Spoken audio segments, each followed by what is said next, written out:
नमस्ते, सत श्री अकाल और अस्सलाम वालेकुम। मैं आपका दोस्त बादशाह रियाज पाटिल। व्हाट टू डू इस सीरीज के पहले एपिसोड में आप सभी का स्वागत है। इस एपिसोड के अंदर 10th की एग्जाम देने के बाद 10th के बच्चों से सबसे ज्यादा पूछे जाने वाला सवाल, और ये सवाल उनको खुद को भी आता है, यानी 10th हो गई है, अब मैं क्या करूं, यानी what to do after 10th। ये सवाल वो बच्चा चाहे फेल हुआ हो या फिर पास हुआ हो या फिर उसने टॉप किया हो या फिर एवरेज मार्क्स लिए हो, तो सभी बच्चों को ये सेम सवाल आता है कि अब मैं क्या करूं, 10th तो हो गई, अब मैं क्या करूं। तो हम इसी सवाल का जवाब इस पूरी वीडियो के अंदर आपको देने वाले। तो फिर चलिए शुरू करते हैं इस वीडियो को।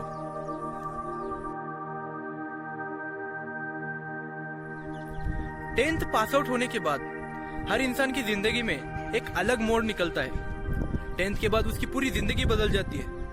वो कॉलेज कुमार हो जाता है और बहुत सी अलग अलग परेशानियां आनी शुरू होती है।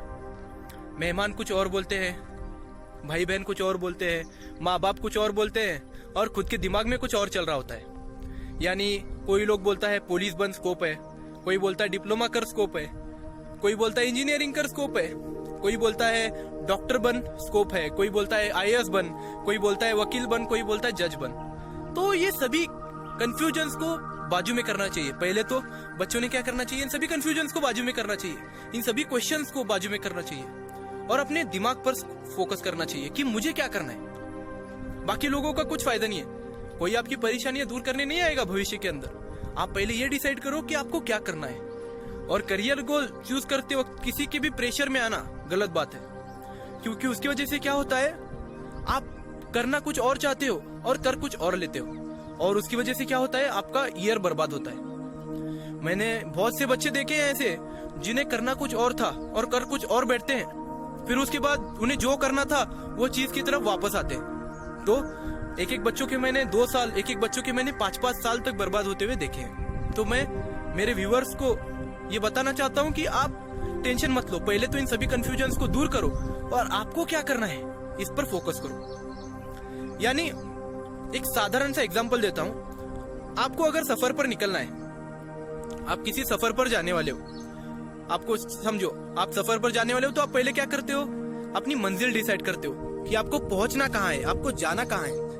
यानी आप पहले अपना एक डेस्टिनेशन क्या करते हो, फिक्स करते हो कि मुझे पुणे जाना है।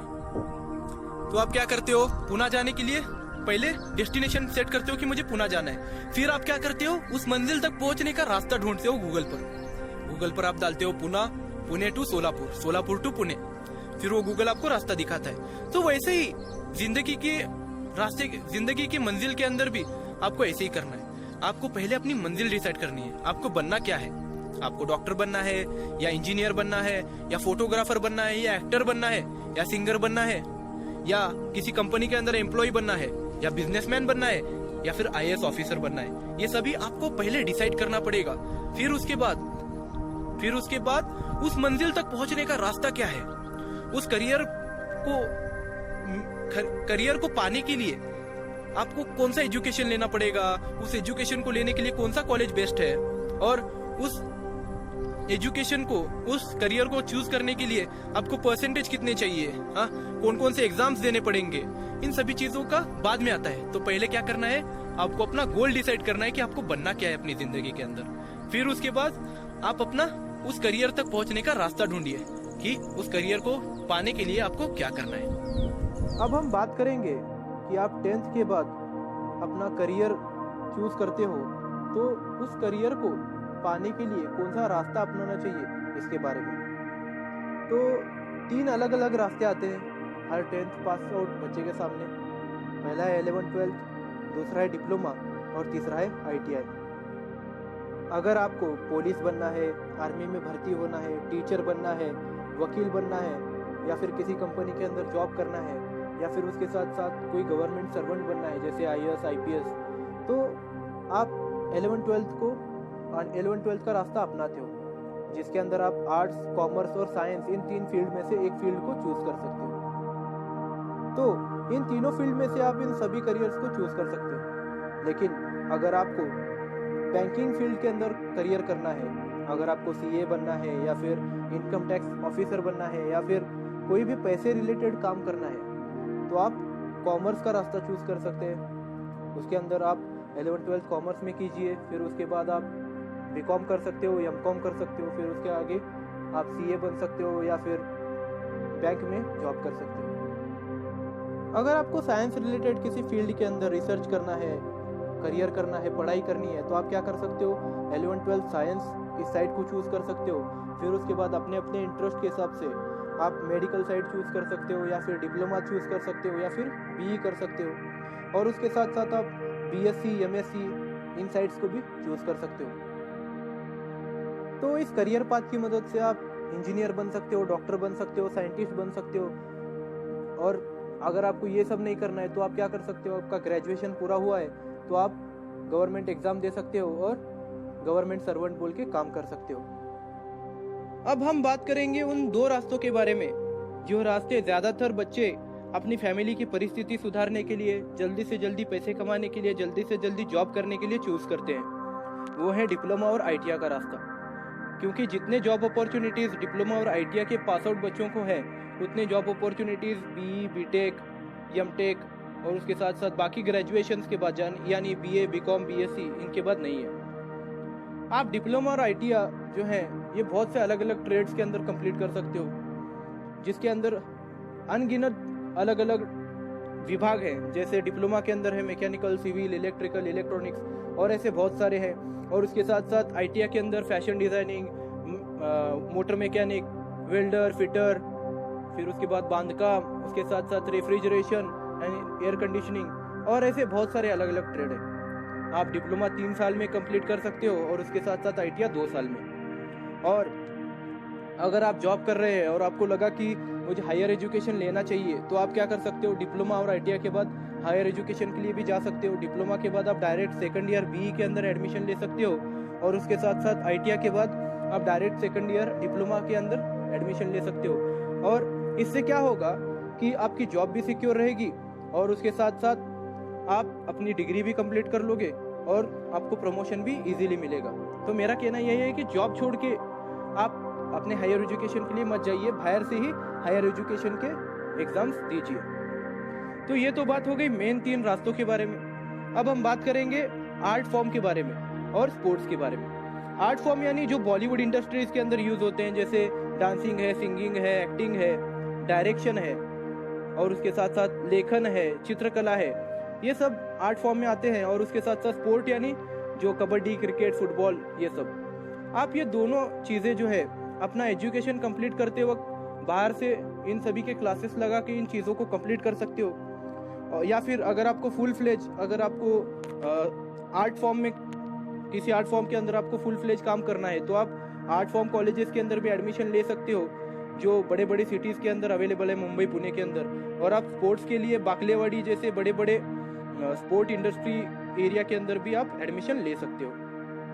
तो इससे क्या होगा कि आपका हायर एजुकेशन जो है वो भी कंप्लीट हो जाएगा और उसके साथ साथ आप स्पोर्ट्स के अंदर और आर्ट फॉर्म के अंदर भी अपना करियर बना पाओगे।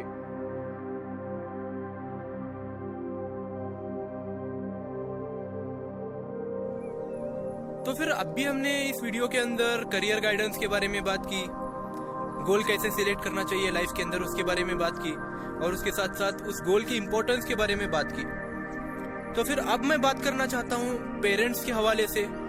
पेरेंट्स के लिए मैं बात करना चाहता हूँ और कुछ बच्चों के लिए भी मैं बात करना चाहता हूँ। तो जो पहली बात है, पेरेंट्स ने, जो माँ बाप होते हैं, भाई बहन होते हैं, परिवार के जो लोग होते हैं, सदस्य जो होते हैं, वो बच्चों के ऊपर कभी भी कोई भी करियर को थोपना नहीं चाहिए उन्होंने। यानी कुछ पेरेंट्स का होता है कि मेरा बच्चा डॉक्टर ही बनना चाहिए, मेरा बच्चा इंजीनियर ही बनना चाहिए, मेरा बच्चा पुलिस ही बनना चाहिए, मेरा बच्चा मिलिट्री में ही जाना चाहिए, मेरा बच्चा और कोई चीज़ करना चाहिए। ऐसे माँ बाप, पेरेंट्स को ऐसे लगता है कि मेरा बच्चा इसी चीज़ के अंदर करियर करना चाहिए। तो मेरा कहने का मतलब ये है कि माँ बाप या फिर रिश्तेदार जो भी होते हैं वो बच्चों के ऊपर अपना करियर ना थोपे। बच्चों से पूछे कि बेटा तुम्हें क्या पसंद है, किस चीज़ के अंदर तुम्हें करियर करना है, किस चीज़ के अंदर तुम्हारा इंटरेस्ट है।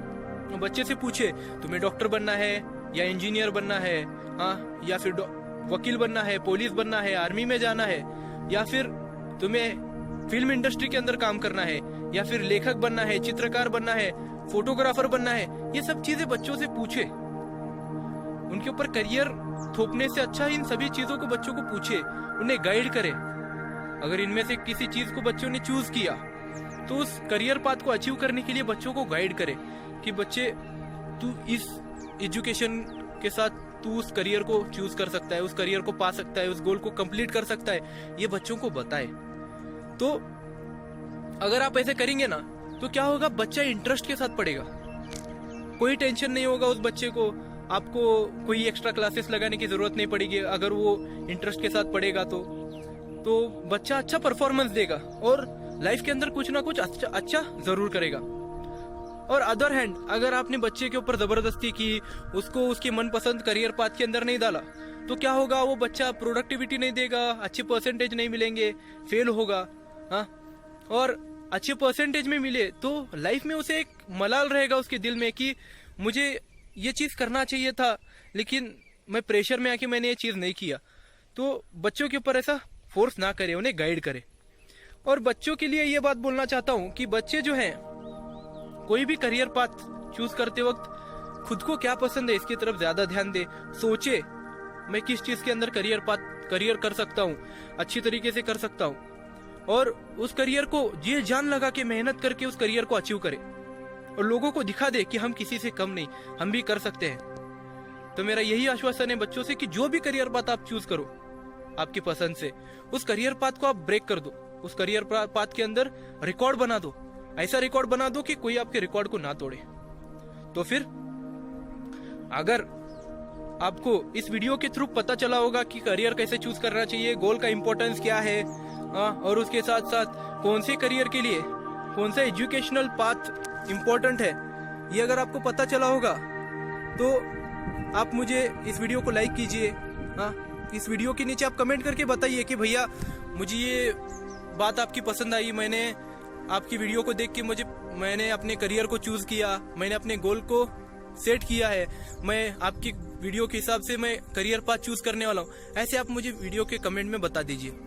और जो भी स्टूडेंट हैं आपके कांटेक्ट लिस्ट में, जो भी पेरेंट्स हैं, उनमें भी इस वीडियो को फैला दीजिए, उनको भी पता चलना चाहिए, उन तक भी ये मैसेज पहुंचना चाहिए।